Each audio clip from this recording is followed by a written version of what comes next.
Hello friends. आज मैं आपको फैक्ट्रीज एक्ट के बारे में बताऊंगा। ये यूपीएससी ईपीएफओ का लेबर लॉ का फिफ्थ लेक्चर है। अकाउंटिंग का सिलेबस हम कवर करने वाले हैं पूरा।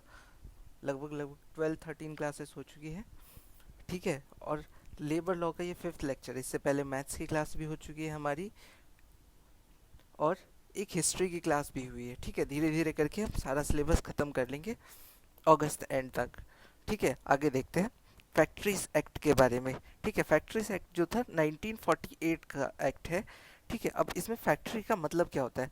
फैक्ट्री का मतलब है कोई भी प्रमाइसेस जिसमें 10 व्यक्ति काम करते हो, जहाँ पर पावर एंगेज हो। पावर एंगेज होने का मतलब क्या है? जहाँ पर इलेक्ट्रिसिटी से मशीनरी चलती हो या फिर डीजल या फ्यूल से चलती हो। और 20 और उससे ज़्यादा लोग काम करते हो जहाँ पे पावर का यूज़ नहीं किया जाता हो, ठीक है। और ये सेक्शन 2M में डेफिनेशन दी है। अब यहाँ पर आप सोच सकते हैं कि पावर का यूज़ होता है तो कम व्यक्ति क्यों, और पावर का यूज़ नहीं होता तो क्योंकि जहाँ पे जितना हैजार्डस प्रोसेस होगा, जितना खतरनाक काम होगा, वहाँ पे उतने कम लोगों में हमको इस एक्ट के एप्लीकेबल होने की ज़रूरत थी, ठीक है। पहले ये एक्ट जब इम्पोज हुआ था, जब ये लागू हुआ था, तो सिर्फ लेबर की प्रोटेक्शन के लिए लागू हुआ था, जहाँ पर भी हैजार्डस एक्टिविटी यानी खतरनाक काम होता था, ठीक है, जैसे केमिकल वगैरह का। अब ऑब्जेक्टिव क्या था ये एक्ट का? ठीक है, तो ये प्रोटेक्ट करता था एम्प्लॉयज़ को का ऑक्यूपेशनल हैजार्डस से, ठीक है ना। जितने भी खतरनाक या डेंजरस काम होते हैं फैक्ट्रीज वगैरह पे, उनसे प्रोटेक्ट करने के लिए, ठीक है। और ये ओनर और ऑक्यूपायर के लिए सर्टेन ऑब्लिगेशन यानी कि रिस्पॉन्सिबिलिटी फिक्स करता था, ताकि वो वर्कर्स को सेव सेव करें, ठीक है।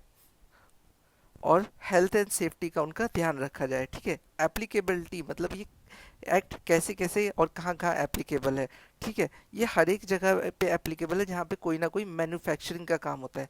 हमें पता है दो तरीके की इंडस्ट्री होती है, एक सर्विस इंडस्ट्री, एक मैन्युफैक्चरिंग इंडस्ट्री, ठीक है। सर्विस इंडस्ट्री क्या होती है? जो सेवाएं प्रोवाइड करती है, जैसे कि हॉस्पिटैलिटी सर्विसेज हो गए, जैसे होटल वगैरह हो गया, ठीक है। और टेलीकॉम सर्विसेज हो गया, यानी कि फ़ोन वगैरह हो गया, वो सर्विस सेक्टर है। मैन्युफैक्चरिंग सेक्टर क्या है? जैसे कि मारुति उद्योग वगैरह, ये सब चीज़ें क्या है? मैन्युफैक्चरिंग ऑर्गेनाइजेशन, वहाँ पर ये फैक्ट्री एक्ट लगता है, ठीक है। और जहाँ पर 10 से कम लोग ना हो, ठीक है, 10 से कम लोग होंगे तो ये एक्ट वहाँ पर काम नहीं करेगा, ठीक है।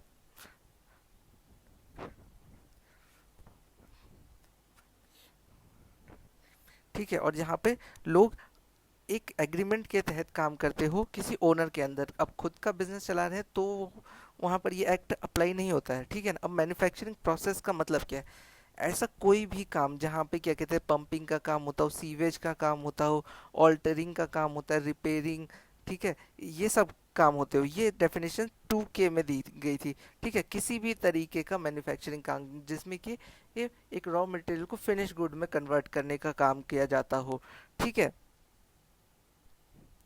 अब वर्कर क्या होता है? एक पर्सन जिसको कि एम्प्लॉयड किया जाता है मैन्युफैक्चरिंग प्रोसेस में, ठीक है, चाहे कि तो क्लीनिंग के काम में या, ठीक है, किसी भी मैन्युफैक्चरिंग के काम के लिए, ठीक है, चाहे तो डायरेक्टली या किसी एजेंसी के थ्रू। अगर डायरेक्टली किया जाता है तो वो एम्प्लॉयज़ होंगे, इनडायरेक्टली यानी किसी एजेंसी के थ्रू किया जाता है तो वो कॉन्ट्रैक्टर्स होते हैं, ठीक है। चाहे तो उनको रेमुनरेशन मिले उनसे कि डायरेक्टली एम्प्लॉय से या फिर एजेंसी से, ठीक है। ये सेक्शन 2I में डेफिनेशन है वर्कर्स की, ठीक है। अब डेफिनेशन 2 में देखते हैं क्या क्या आता है। पहला होता है अडल्ट, जो जो भी व्यक्ति 18 साल की उम्र और पूरी कर चुका होता है उसे अडल्ट बोलते हैं। अडोलसेंट जिसने 15 साल की उम्र पूरी की हो लेकिन 18 का भी नहीं हुआ। और चाइल्ड 15 साल से छोटा, ठीक है। और यंग पर्सन का मतलब क्या है? कोई भी ये या तो वो अडल्ट या तो वो चाइल्ड हो या अडोलसेंट हो, ठीक है। तीनों डेफिनेशन समझ में आ गई, ये सेक्शन 2 में गिवन है, ठीक है। लास्ट ईयर क्वेश्चन था कि चाइल्ड से रिलेटेड, ठीक है, तो याद रखिए। फिर है डेफिनेशन 2 में और क्या आता है? डे का मतलब क्या होता है? कोई भी पीरियड, ठीक है, 24 आवर्स का, जो कि मिडनाइट में शुरू होता है, जैसे कि 12 बजे, ठीक है। वीक का मतलब क्या है? कोई भी पीरियड 7 डेज का। कैलेंडर ईयर मतलब आपको समझ में आ गया, 12 मंथ्स या फिर 365 डेज। पावर का मतलब है इलेक्ट्रिसिटी एनर्जी वगैरह जहाँ पे यूज होता हो, ठीक है। प्राइम मूवर का मतलब क्या है? इंजन, मोटर, ये सारी चीज़ें, ठीक है। आपको मैं इसमें सारी छोटी छोटी चीज़ें बताऊंगा। टोटल 120 सेक्शन होते हैं फैक्ट्रीज एक्ट में, ठीक है। अब ऑक्यूपायर कौन होता है, ठीक है ना। ऑक्यूपायर का मतलब क्या है, कोई भी जिसका फैक्ट्री पे अल्टीमेट कंट्रोल हो, ठीक है। इसका मतलब कोई पार्टनर भी हो सकता है, ठीक है, डायरेक्टर भी हो सकता है, अल्टीमेट ओनर भी हो सकता है, सोल प्रोप्राइटर भी हो सकता है, ठीक है। और गवर्नमेंट की कंपनी है तो ऑक्यूपायर का मतलब क्या है, कोई भी डायरेक्टर या कोई भी पर्सन जो कि गवर्नमेंट अफेयर्स को या फैक्ट्रीज के अफेयर को वो मैनेज करने के लिए अपॉइंट किया जाता है। ये सेक्शन 2N में गिवन है डेफिनेशन। अब है approval, licensing, registration of a factory, section 6 में ये गिवन है, ठीक है। Making an application of government or chief inspector along with a duty certified plan and specification required by rules, ठीक है।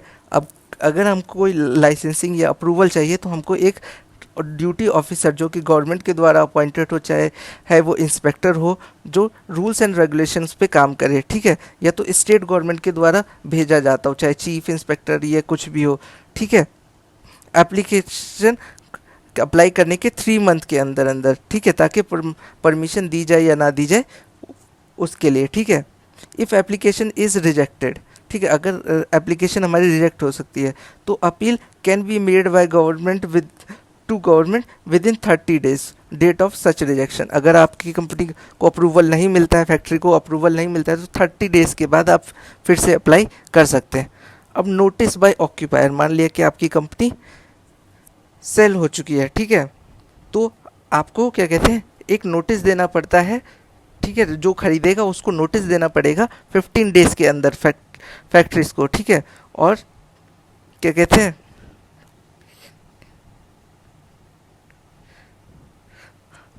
ठीक है, या फिर आप कोई नया बिजनेस स्टार्ट करना चाहते हैं तो 15 days के पहले, ठीक है, एक नोटिस देना पड़ेगा। और उसमें क्या क्या चीज़ें लिखूंगी, पहला नेम ऑफ फैक्ट्री और कहाँ पर वो है, ठीक है, एड्रेस देना पड़ेगा, ऑक्यूपायर का नाम देना पड़ेगा, ठीक है, ओनर का नाम जो ऑक्यूपायर है, फैक्ट्री का नाम, ठीक है, ये सब चीज़ें देनी पड़ेगी। अब मैन्युफैक्चरिंग प्रोसेस कैसा होगा हमारा, ठीक है, रिफाइनिंग का होगा या फिर क्या कहते हैं प्रोड्यूसिंग का होगा, इससे रिलेटेड, ठीक है, मैनेजर का नाम देना पड़ेगा, ठीक है। और वर्कर्स के से रिलेटेड हम क्या क्या प्रिकॉशंस लेने वाले हैं वो सब कुछ देना पड़ेगा। ये नोटिस बाय ऑक्यूपायर में लिखा जाता है, ठीक है, कि ऑक्यूपायर को जब भी क्या कहते हैं रजिस्ट्रेशन कराना होता है, कोई फैक्ट्री स्टार्ट करनी होती है या किसी फैक्ट्री को वो एक्वायर करता है, तो ये सारी चीज़ें उसको देनी पड़ती है, ठीक है। अब जनरल ड्यूटीज़ क्या होती है ऑक्यूपायर्स की, occupier shall ensure the health and safety and welfare of all workers while they are at work in the factory, ठीक है। अगर लेबर या वर्कर क्या कहते हैं फैक्ट्री में काम करते हैं तो उसकी जितनी भी हेल्थ सेफ्टी से रिलेटेड जो भी इश्यूज हैं उसकी जिम्मेदारी ऑक्यूपायर की होगी। ऑक्यूपायर का मतलब क्या, अल्टीमेट ओनर जो होता है, ठीक है। Every occupier shall prepare a written statement of his general policies, जो भी वो पॉलिसी बनाएगा उसको एक रिटर्न फॉर्म में बनाकर उसको लगाएगा ताकि सारे वर्कर्स को उसको पता चले। अगर कोई भी उसमें रिवीजन होता है, कोई भी अमेंडमेंट होता है तो वो वर्कर्स को बताए, ठीक है। फिर आता है द इंस्पेक्टिंग स्टाफ, सेक्शन 8 में दिया है इंस्पेक्टिंग स्टाफ, ठीक है। और हमने क्या कहते हैं ऑक्यूपायर पढ़ा था सेक्शन 7 में, और उससे पहले सेक्शन 6 क्या पढ़ा था, रजिस्ट्रेशन, ठीक है। याद रखते चलना है। और इस लेक्चर के बाद में मैं आपको ये सारे याद रखने के लिए एक छोटे छोटे टिप्स भी दूंगा, ठीक है, और छोटा छोटा पॉइंट भी बना के दिया हुआ है मैंने ताकि पूरे लेक्चर का रिवीजन एक साथ ही हो जाए, ठीक है। इंस्पेक्टिंग स्टाफ सेक्शन 8, ठीक है, कोई भी हो सकता है, ये गवर्नमेंट के द्वारा अपॉइंटेड, ठीक है, चीफ एडिशनल ऑफिसर हो सकता है, जॉइंट चीफ इंस्पेक्टर हो सकता है, डिप्टी चीफ इंस्पेक्टर हो सकता है जिसकी की ड्यूटीज़ पहले से ही डिस्क्राइब हो, और क्वालिफिकेशन, ठीक है। Every district magistrate shall be an inspector for his district, ठीक है। कोई भी डीएम यानी कि डिस्ट्रिक्ट मजिस्ट्रेट जो होगा वो इंस्पेक्टर हो सकता है अपने डिस्ट्रिक्ट का, ठीक है। और every inspector is deemed to be a public servant within the meaning of Indian penal code, ठीक है। हर एक इंस्पेक्टर जो होगा क्या कहते हैं वो एक पब्लिक सर्वेंट होगा आईपीसी के सेक्शन के तहत, ठीक है। अब आता है पावर क्या क्या होते हैं इंस्पेक्टर के। उसके पास पावर होती है कि वो हर एक प्रीमाइसिस का इन्वेस्टिगेशन कर सकता है जो भी उसके अंडर आता हो, ठीक है। और इंक्वायरी कर सकता है किसी भी एक्सीडेंट या डेंजरस कोई चीज़ होती है, ठीक है, प्रोडक्शन से रिलेटेड कुछ भी पूछ सकता है वो, ठीक है, सीज कर सकता है चीज़ों को, कॉपीज़ को, रजिस्टर्स को, जिसमें भी क्या कहते हैं एम्प्लॉई एम्प्लॉयर से रिलेटेड कोई बातें लिखी हो, ठीक है, और इन पावर को वो एक्सरसाइज कैसे भी कर सकता है, ठीक है, और कोई भी व्यक्ति उसको कंपेल नहीं कर सकता या उससे क्वेश्चन आंसर नहीं कर सकता, हाँ, अगर वो इन सब चीज़ों को फॉलो करता चला जाता है तो, ठीक है। अब सेक्शन 10 देखते हैं, सर्टिफाइड सर्जन, ठीक है। सर्टिफाइड सर्जन का मतलब क्या है, स्टेट गवर्नमेंट जिसको अपॉइंट करती है, जो कि एक मेडिकल प्रैक्टिशनर होना चाहिए, और उसकी ड्यूटी क्या क्या होंगी कि वो किसी भी यंग पर्सन की क्या कहते हैं मेडिकल चेकअप करेगा और उसको सर्टिफिकेशन देगा, ठीक है, ठीक है। और जो भी व्यक्ति, ठीक है, सिर्फ यंग पर्सन नहीं, जो भी व्यक्ति फैक्ट्री में क्या कहते हैं मैन्युफैक्चरिंग प्रोसेस से रिलेटेड होगा, उसका वो क्या कहते हैं मेडिकल एग्जामिन करेगा, ठीक है, सुपरवाइज करेगा फैक्ट्रीज को। फिर है, अगर कुछ केसेस होते हैं जिसमें कि क्या कहते हैं उसको लगता है कि ये वर्कर काम करने के लायक नहीं है, उसकी हालत उस तरीके की नहीं है, तो वो उसको रोक सकता है काम करने के लिए, ठीक है। और अगर इंजरीज और क्या कहते हैं उसकी डिसेबिलिटी का भी सर्टिफाइड सर्जन ही पता करता है, ठीक है। अब है हेल्थ प्रोविजन, सेक्शन 11 से लेकर 20 तक है, चैप्टर 3 में ये गिवन है, ठीक है। जैसे हम पढ़ते हैं कॉन्स्टिट्यूशन में चैप्टर्स, वैसे ही इसमें भी चैप्टर्स होते हैं। Factories act contain details regarding health of worker, ठीक है, जो कि फैक्ट्रीज एक्ट के चैप्टर 3 में लिखा हुआ है कि हेल्थ ऑफ वर्कर से रिलेटेड क्या क्या हो सकता है। पहला है क्लीनिनेस, ठीक है। अब इसका मतलब क्या, साफ सफाई होनी चाहिए, ठीक है, वाइट वॉश होना चाहिए हर एक 14 वीक में, ठीक है, यानी 14 वीक्स में, और पेंट होना चाहिए हर एक 5 साल में, ठीक है। फ्लोर क्लीन होना चाहिए हर एक हफ्ते में कम से कम एक बार, और इफ़ेक्टिव मेथड से, ठीक है। ये सेक्शन 11 में था। सेक्शन 12 में है disposal of waste and effluents, ठीक है। There should be a proper arrangement of disposal of waste and effluents and follow state government rule, ठीक है। जो भी स्टेट गवर्नमेंट का बनाया हुआ रूल है उसी के हिसाब से वेस्ट का डिस्पोजल होना चाहिए। फिर वेंटिलेशन, मतलब हवा आनी चाहिए, टेम्परेचर मेंटेन होना चाहिए, सेक्शन 13 में लिखा हुआ है। फिर है डस्ट एंड फ्यूम्स, ठीक है, यानी कि धूल या धुआं वगैरह जो होता है, ये इसके लिए भी प्रॉपर वेंटिलेशन होनी चाहिए, ठीक है, ये डस्ट एंड फ्यूम निकालने के लिए। अब है आर्टिफिशियल ह्यूमिडिफिकेशन, ठीक है, मतलब फैक्ट्री में ज़्यादा ह्यूमिडिफिकेशन नहीं क्रिएट होनी चाहिए, एक लिमिट तक होनी चाहिए, वाटर यूज होना चाहिए ह्यूमिडिफिकेशन के लिए, ठीक है। फिर आता है ओवर क्राउडिंग, ओवर क्राउडिंग नहीं होनी चाहिए, इससे रिलेटेड क्वेश्चन आ सकता है, ठीक है। हर एक 14.2 क्यूबिक मीटर पर स्पेस पे एक वर्कर होना चाहिए, ठीक है।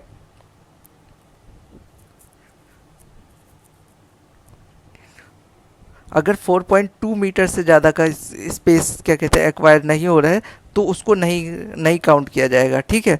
उस पर अगर क्या कहते हैं 14.2 क्यूबिक मीटर से कम स्पेस पे वर्कर्स को रखा जाता है तो उसके खिलाफ हम कंप्लेन कर सकते हैं, ठीक है। Notice specifying maximum number of worker which can be employed in any work room shall be displayed in premises, ठीक है, कि कितने एरिया पे कितने लेबर्स हैं, कितने रूम में कितने लेबर्स काम करते हैं, ये क्या कहते हैं वहाँ पर लिखा होना चाहिए। अब सेक्शन 17 में लाइटिंग के बारे में लिखा होता है कि सफिशिएंट लाइटिंग होनी चाहिए, ठीक है, every part of the factory, ठीक है। स्काई लाइटिंग से बचने के लिए भी चीज़ें होनी चाहिए। फिर आता है ड्रिंकिंग वाटर, ठीक है, there should be drinking water होना चाहिए, ठीक है, हर एक 6 मीटर अवे पर, और साफ़ सुथरा होना चाहिए। और अगर 250 से ज़्यादा लोग काम करते हैं किसी फैक्ट्री में तो कूल वाटर फैसिलिटी होनी चाहिए, ठीक है। अब आता है लेटरिन एंड यूरिनल्स, ठीक है। सेक्शन 19 में ये लिखा हुआ है कि सेपरेट होना चाहिए मेल और फीमेल के लिए, और प्रॉपर क्लीन होना चाहिए। फिर है स्पिटून्स, यानी कि थूकदान होने चाहिए, सेक्शन 20 में लिखा हुआ है कि सफिशेंट नंबर ऑफ स्पिटून्स होने चाहिए,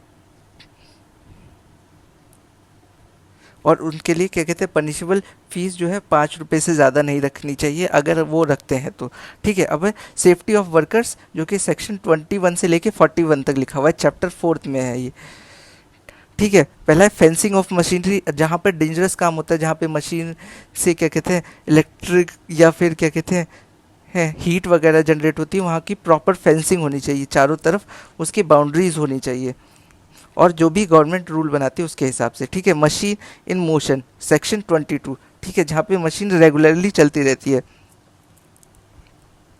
तो उसके लिए लेबर को प्रॉपर क्लोथिंग प्रोवाइड करानी चाहिए, ताकि ये मान लिया कि कहीं पर क्या कहते हैं जैसे हीटिंग वगैरह का काम होता है, जैसे कि ये कहीं पे केमिकल वगैरह का काम होता है, तो वहाँ पे प्रॉपर क्लोथिंग होनी चाहिए, जहाँ पे मशीनरी कंटिन्यूअसली काम करती रहती है, और कोई भी वेमेन और बच्चों को वहाँ पर अलाउ नहीं करना चाहिए।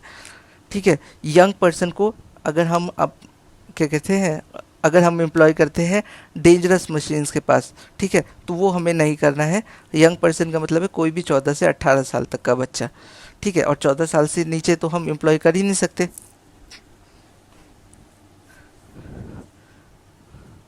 फिर है स्ट्राइकिंग गियर्स, ठीक है, सेक्शन 14 में लिखा हुआ है there should be striking gears to switch off the power, so if there is any emergency problem can be solve. ठीक है, अगर कोई भी प्रॉब्लम आती है, ठीक है, तो क्या कहते हैं हमारे पास स्ट्राइकिंग गियर्स होने चाहिए, ताकि हम तुरंत स्विच ऑफ करें और उससे बचा जा सके अगर कोई भी ख़राब सिचुएशन होती है। फिर है सेल्फ एक्टिंग मशीन सेक्शन 25, ठीक है, कोई भी पर्सन ऐसी जगह पे न जाए जहाँ पे मशीनरी खुद ब खुद काम करती हो, ठीक है, और उससे उनको खतरा हो। फिर आता है seizing of new machine, sorry casing of new machine. अब है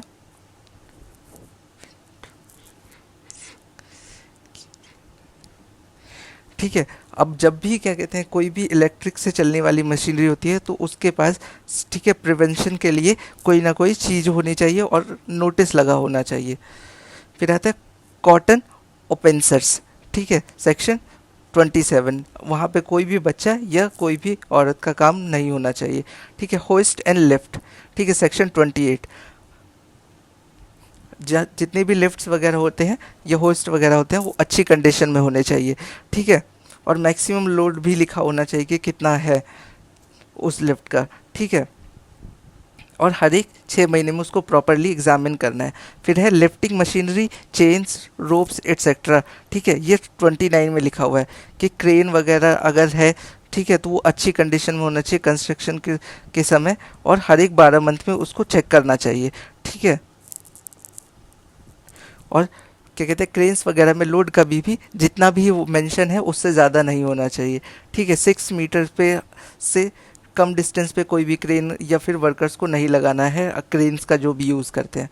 ठीक है, रिवॉल्विंग मशीनरी 30, ठीक है, जहाँ पे मशीनरी रिवॉल्व होकर यानी कि घूमकर काम करती है, जैसे कि डाइंग वगैरह की कंपनी होती है, जहाँ पे क्लोथिंग वगैरह का काम होता है। ठीक है, तो वहाँ पे स्पीड इंडिकेशन लगे होने चाहिए कि इससे ज़्यादा नहीं होना चाहिए। ठीक है, उसके बाद है प्रेशर प्लांट 31, ठीक है, there should be safe working pressure plant.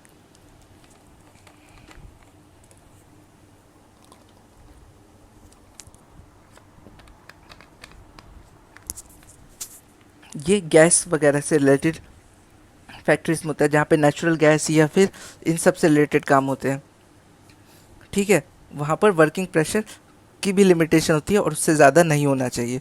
फिर है फ्लोर्स स्टेयर्स वगैरह, मतलब ज़मीन सीढ़ी वगैरह कि ये प्रॉपर साफ़ सुथरा होना चाहिए और वेल कंस्ट्रक्टेड होना चाहिए, जहाँ पे गिरने पड़ने का खतरा ना हो। फिर है पिट्स, फिर pits sumps and opening in the floor, ये सेक्शन 33 में लिखा हुआ है। ठीक है, ये सिक्योरली कवर्ड वगैरह होना चाहिए ताकि कोई बीमारी वगैरह ना फैले। फिर है एक्सेसिव वेट, ठीक है, अगर किसी व्यक्ति का वेट बहुत ज़्यादा है तो उसको काम पर नहीं रखना चाहिए, सेक्शन 34 के अंदर ये लिखा हुआ है। फिर है protection of eyes, eyes protection के लिए भी क्या कहते हैं उनको गॉगल्स प्रोवाइड करने चाहिए, जहाँ पे वेल्डिंग वगैरह का काम होता है या फिर आइज़ के लिए कोई भी खतरनाक काम होता है।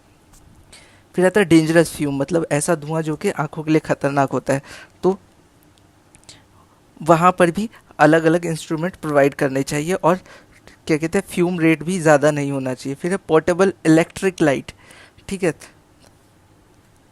ये 36A में लिखा है कि पोर्टेबल ठीक है, ऐसी कोई भी लाइट 24 वोल्ट से ज़्यादा नहीं होना चाहिए।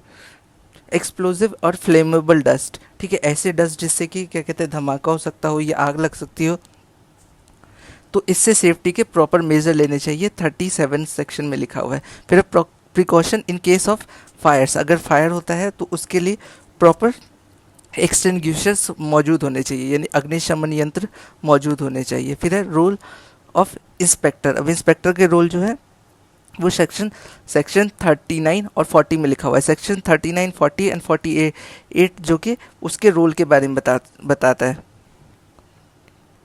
वो क्या कहते हैं बिल्डिंग से रिलेटेड डिटेल्स मांग सकता है। सेफ्टी ऑफिसर जो कि 40B में लिखा हुआ है, जहाँ पे 1000 से ज़्यादा वर्कर हो वहाँ पे एक सेफ्टी ऑफिसर होना चाहिए, ठीक है। Power to make rules of supplement and the above provision section 41।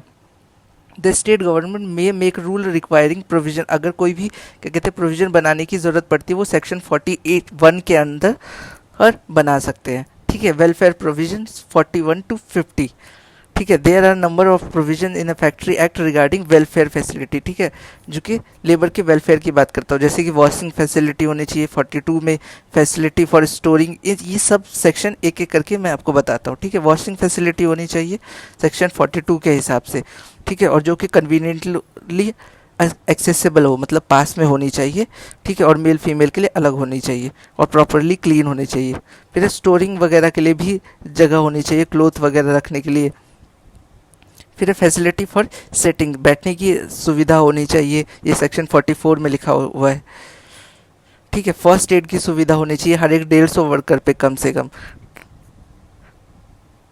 ठीक है, और एक एम्बुलेंस रूम होना चाहिए, ठीक है, और एम्बुलेंस की सुविधा होनी चाहिए जहाँ पर भी 500 से ज़्यादा वर्कर काम करते हैं, ठीक है। कैंटीन की सुविधा होनी चाहिए जहाँ पे 150 या उससे ज़्यादा लोग काम करते हैं, ठीक है।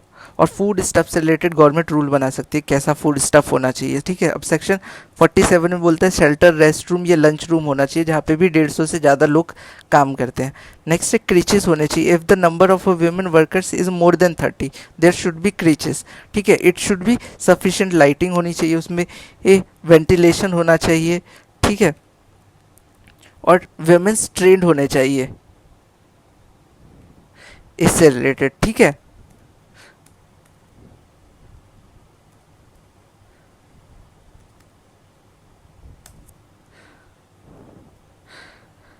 ठीक है, समझ आ गया। जहाँ पे 30 से ज़्यादा वुमेन होते हैं वहाँ पर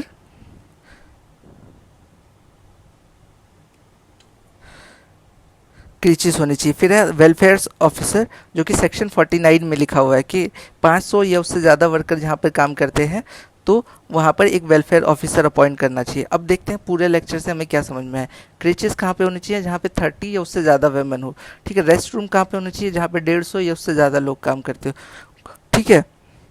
अब आता है कूल ड्रिंकिंग वाटर कहाँ होना चाहिए, जहाँ पे 250 से ज़्यादा लोग काम करते हो। कैंटीन कहाँ पे, जहाँ पे 250 से ज़्यादा काम करने वाले लोग हो। एम्बुलेंस रूम या डॉक्टर, नर्स या फिर ड्रेसर वगैरह की सुविधा कहाँ होनी चाहिए, जहाँ पे 500 से ज़्यादा लोग काम करते हो। वेलफेयर ऑफिसर कहाँ होना चाहिए, जहाँ 500 से ज़्यादा लोग काम करते हो। लेडी वेलफेयर ऑफिसर, ठीक है। नंबर ऑफ वुमेन्स इसमें गिवन नहीं है। Thank you so much.